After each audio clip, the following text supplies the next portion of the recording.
nagliliwanag ka sa daan. Sa left arm ko, si Suki yung ilalagay natin.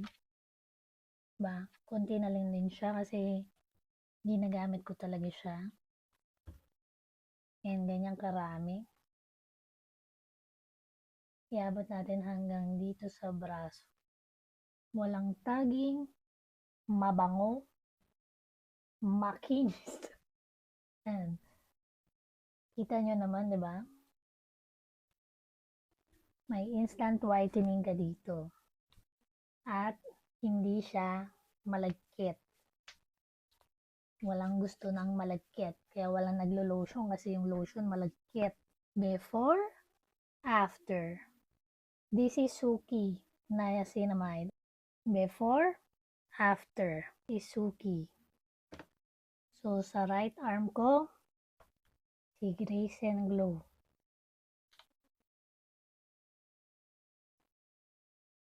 Mabango rin siya.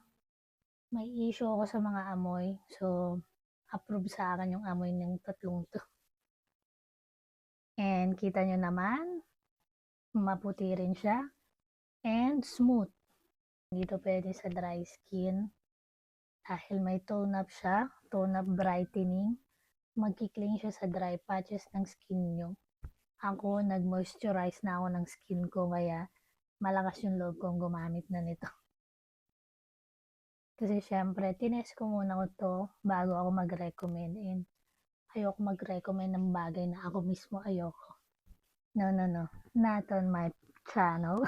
Nakikita mo naman yan kung may patchy or hindi ganun ka-smooth.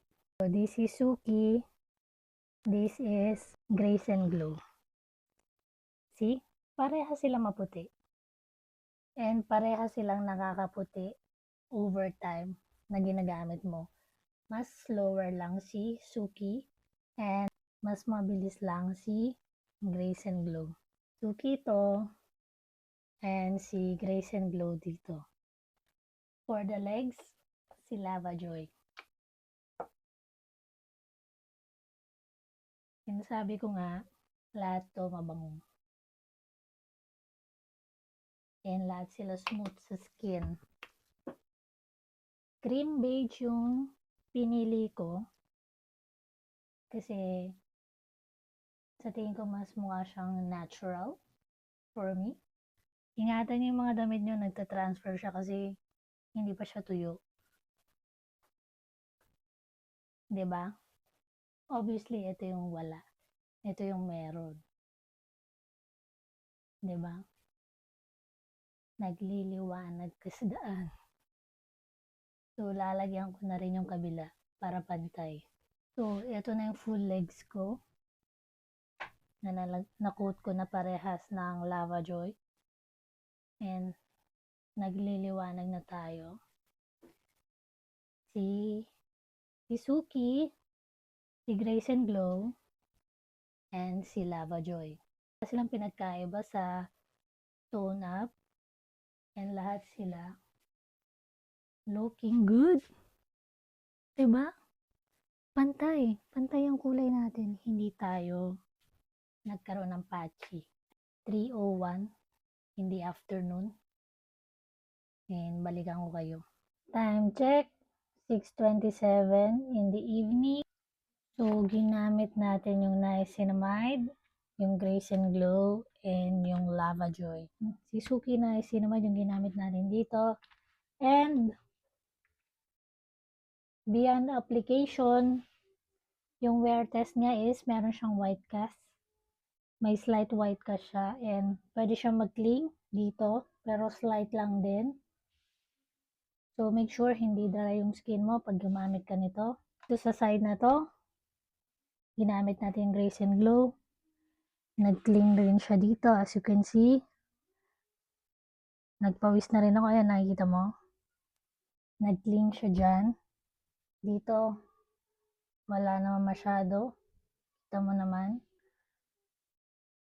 Mas may white cast to compare dito. Pero ito, wala tong sunscreen. Ito, meron tong sunscreen. Lava Joy sa legs. And looking good yung sa legs. Meron din siyang slight white cast sa binti.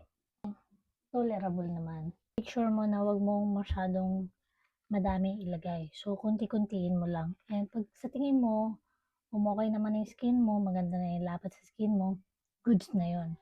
So, the final verdict for this tree is, eto, pag budget friendly, na gusto mong pumuti gradually, eto yung mararecommend ko. Gusto mo na, meron ka ng sunscreen, meron ka ng tone up, ito yung marerecommend ko naman. And mas mabilis yung speed up nito nang eventually maglalighten yung skin mo compare dito sa Suki. Photoshoot lang naman, gusto mo gandara ka ng photoshoot, ito na yung marerecommend ko. And take note lang, hindi to nakakaputi. Instant whitening lang siya. Yun lang yung nagagawa niya. Meron to SPF na matutulungan kanya na maproteksyonan sa sun, pero low. Kasi ito, 30 yung SPF, ito 20 lang. So, it's up to you kung ano yung needs mo and ano yung kaya ng budget mo and kung ano yung gusto mo para sa skin mo. Kung ako yung pipili, ang pipiliin ko is yung Grace and Glow. Even though mas mataas yung white cast nito compared sa 3 na to, may SPF 30 protection na ako dito and at the same time, maglalight yung skin ko eventually. So, papantay yung skin mo gamit to.